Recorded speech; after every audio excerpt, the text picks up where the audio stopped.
जीव हमारी जाति है, मानव धर्म हमारा। हिंदू मुस्लिम सिख ईसाई धर्म नहीं कोई न्यारा।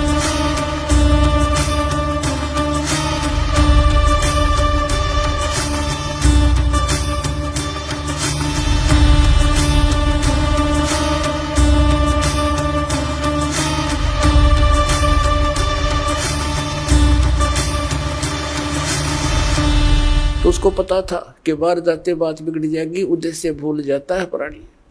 इसलिए 12 वर्ष तक मां के गर्भ से बाहर नहीं आया। ब्रह्मा विष्णु महेश तीनों उपस्थित हुए कि भाई सुखदेव बाहर आ जा।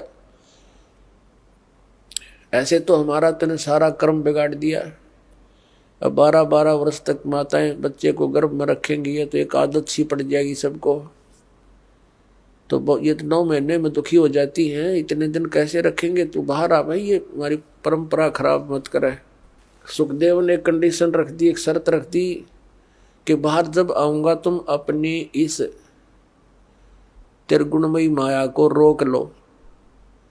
ये कहने लगे भाई देखो हम इसको रोकने में इतने सक्षम नहीं है, हम रोक नहीं सकते, लेकिन सेकंड के भी कुछ अंश के लिए हम अपना कुछ कंट्रोल कर सकते हैं ना, ये प्रवाह हमसे नहीं रुकता। सुखदेव ऋषि ने कहा कि तुम एक बार रोक दो थोड़ी सी देर। तो कहते सेकंड के भी कुछ अंश में ही वो रोक पाए थे, तभी वो मां के गर्भ से बाहर आ गया। और उसको चेतना रही कि भक्ति ना करने से ये जीव व्यर्थ हो जाता, जीवन नष्ट हो जाता है। उसको ये आभास हो गया कि ये तो मां के गर्भ में ये याद रहती है कि मनुष्य जीवन परमात्मा प्राप्ति के लिए प्राप्त होता है। अब उसने सारा कुछ कर लिया। मां के गर्भ से बाहर आते ही अपनी और नाल को, जो सुंडी से लटकी होती है, मां की नाभि से कनेक्शन होता जेर सी, उसने अपने कंधे पर डाल गए और उठ कर चल पड़ा। व्यास जी ने आवाज लगाई, अरे पुत्र मेरे बेटा कहाँ चले। अपने आत्मा पुत्र का मोह बहुत खतरनाक होता है, बहुत प्रबल होता है। पुत्र मोह में ऋषि जी बार बार पुकार रहे हैं, बेटा एक बार दर्शन तो दे दे, अरे एक बार शकल तो दिखा दे, 12 वर्ष बाट देखी तेरी, अरे 12 वर्ष तक इंतजार करी पुत्र की, दर्शन करूंगा। ये पीछे से बात कर रहा है चलता चलता कि ऋषि जी ना जाने कितनी बार तू मेरा बाप बन लिया, ना जाने कितनी बार मैं तेरा बाप बन लिया। ये तो बुरी बीमारी है, मुझे इसमें मत फंसा। और यहाँ कबीर साहब ने कहा, उसने क्या कहा, ऋषि जी ने, सुखदेव ऋषि ने क्या कहा कि एक लेवा एक देवा दूतम, और कोई किसी का पिता नहीं पुतम। ये तो ऋण संबंध जुड़ा एक ठाठा, अंत में सब 12 बाटा। ये तो एक दूसरे का लेन देन उलझ रहा है, कोई किसी का बाप नहीं, कोई किसी का पुत्र नहीं। जिसके जितने संस्कार वो अपने पूरे करके यहाँ से चले जाएंगे, फिर कोई गधा बनेगा, कोई कुत्ता बनेगा, कोई मनुष्य बन जाएगा। ये फिर परिवार ऐसा नहीं होगा। और इसका उद्देश्य भक्ति करने का है। और मैं तेरे दर्शन करूं नहीं पिताजी, मेरे मोह जाग गया तो मैं फिर भक्ति से वंचित हो जाऊंगा। यूं कहकर आकाश में उड़ गया। जब तो वो चला गया, उसके बाद फिर आया, जब युवा हो लिया, फिर वापस आया अपने पिताजी के पास के बड़े विद्वान पुरुष हैं, उनसे सलाह लेता हूं। व्यास जी ने कहा, आ गया पुत्र? क्या आ गया पिताजी? अच्छा बेटा, बड़ा कोई बात नहीं, अब आ गया, सुबह का बोला, शाम को आ जाए तो कोई दिक्कत नहीं, आ जाओ मेरे पास रहो बेटा। तब उसने कहा, सुखदेव ऋषि ने कहा कि पिताजी मेरे सामने एक समस्या खड़ी हो गई, एक प्रॉब्लम भारी है। सारी कहानी बताई, मैं ऐसे ऐसे विष्णु जी के लोक में गया था, उन्होंने वहां रहने से मना कर दिया क्योंकि मैंने गुरु नहीं बना रखा। पुण्यात्माओं, जो परमात्मा के विधान से परिचित प्राणी होते हैं वो एक का सुर में बोला करते हैं। तो व्यास ऋषि जी का भी माथा ठनका और कहने लगा, अरे बेटा तंदा अपना जीवन नाश किया, मैंने सोचा था चलो सब्र कर लिया था, संतोष कर लिया था मैंने, मेरा बेटा अपना कल्याण करवा लेगा, तने तो नाश कर लिया अपने जीवन का। या क्या सोचा तूने, गुरु नहीं बना रखा?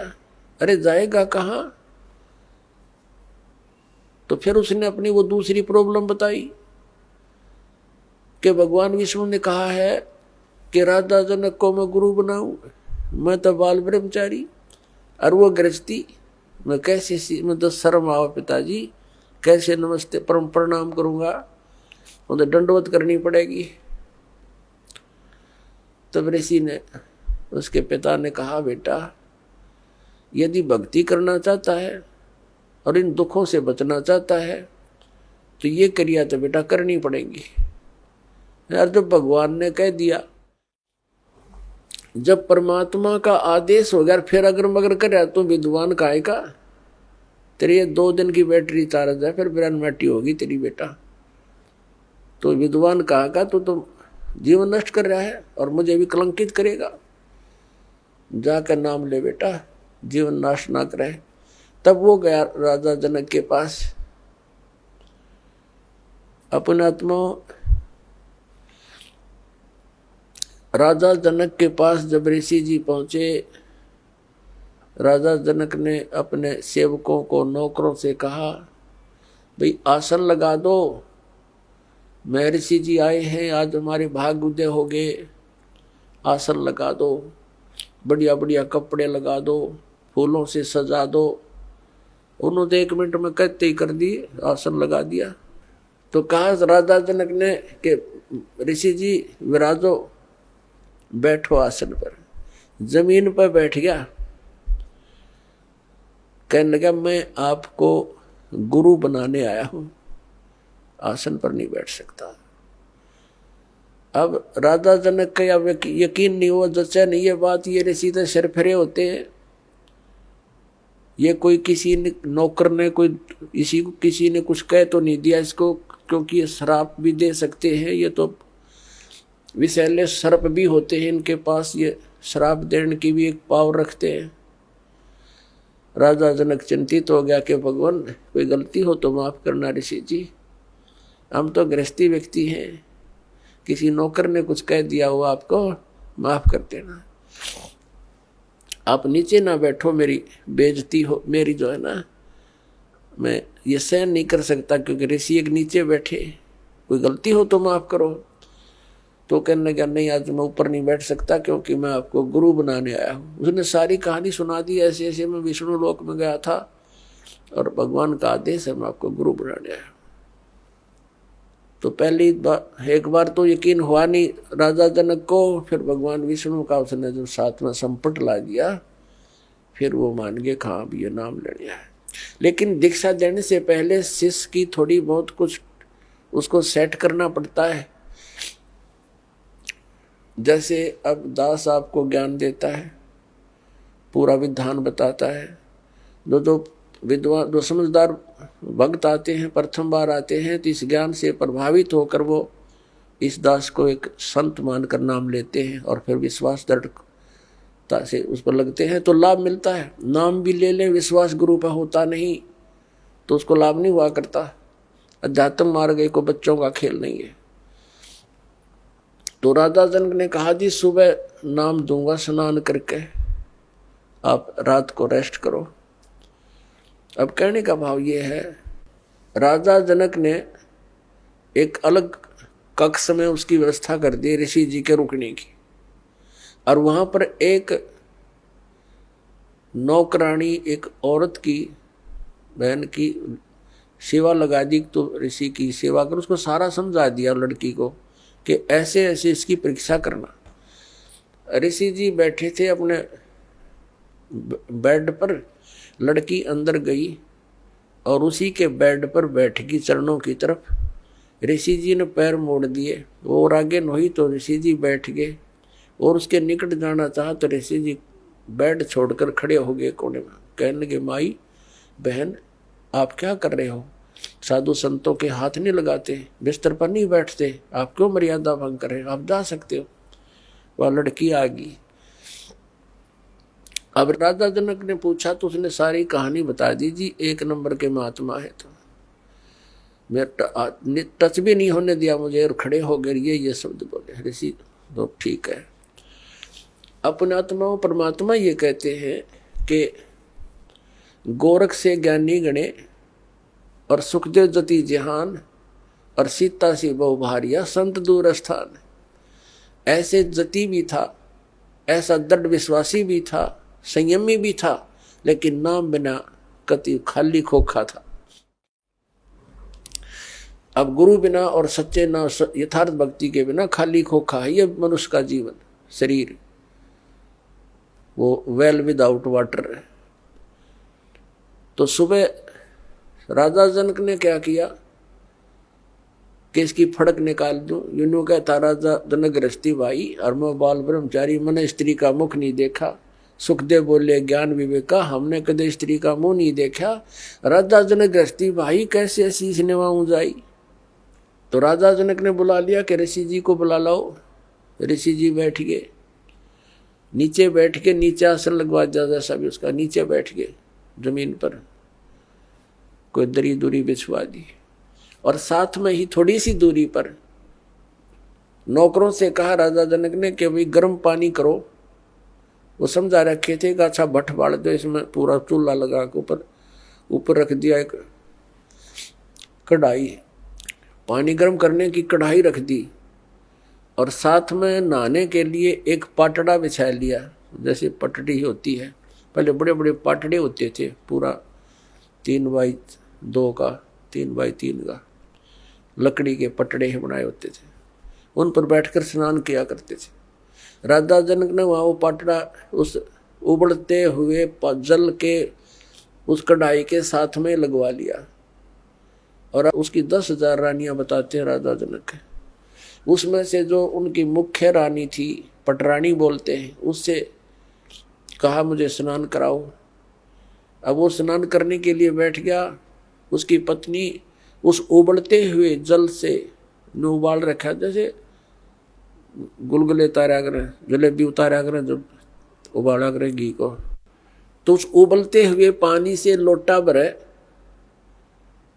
वह पटरानी राजा जनक के चोटी में डाला है, रात से मसला अनुसार। और वो सुखदेव ऋषि नो हुआ पाछे ने जलेगा भी हो, वह लोटा गिरा और पाछे ने सरके जल गया। तब राजा जनक ने कहा कि ए बाल ब्रह्मचारी, ए व्यास के बेटा, मैं गृहस्थी हूँ और मेरे स्नान करने के बाद जो पानी गटर में जा रहा है, ये नाली में जा रहा, तो इसमें उंगली दे दे बेटा, तब जानूंगा तो किसा बाल ब्रह्मचारी है। न बोला मैं ना दूं, आज जल जा मेरा तय। राजा बिहंस देई तब तारी और हमें स्नान करावे नारी। ए ब्रह्मचारी, तेरे तो नारी अच्छी या लड़की जो सच्चे नाम इस सही मंत्र के जाप से इसका शरीर ऐसा सॉलिड हो चुका है और आप भटक रहे हो, धक्के खा रहे हो, चरण पकड़ दिए। बाल ब्रह्मचारी एकदम कति नतमस्तक हो गया। तो पुण्यात्माओं, या फड़क निकले बिना गुरु बनाने का कोई यूज भी नहीं, लाभ नहीं हो जीव को। जब तक आपको गुरु जी पर विश्वास नहीं होता, इतना धारण नहीं करना चाहिए।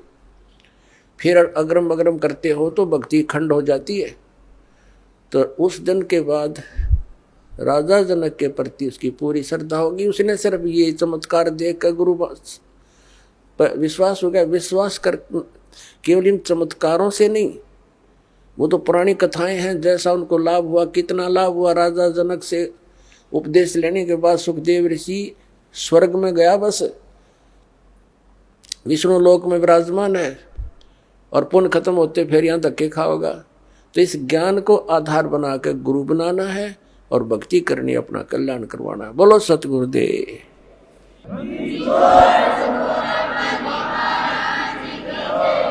आप सुन रहे थे जगत गुरु तत्वदर्शी संत रामपाल जी महाराज जी के मंगल प्रवचन। अधिक जानकारी के लिए विजिट कीजिए हमारी वेबसाइट www.jagatgururampalji.org। संत रामपाल जी महाराज जी के शुभ आशीर्वाद से पूरे विश्व भर में 500 से भी ज्यादा नाम दीक्षा केंद्र हैं, जिन पर संत रामपाल जी महाराज जी द्वारा ऑनलाइन निशुल्क नाम दीक्षा दी जा रही है। अपने नजदीकी नाम दीक्षा केंद्र का पता करने के लिए संपर्क करें 8 9222880541।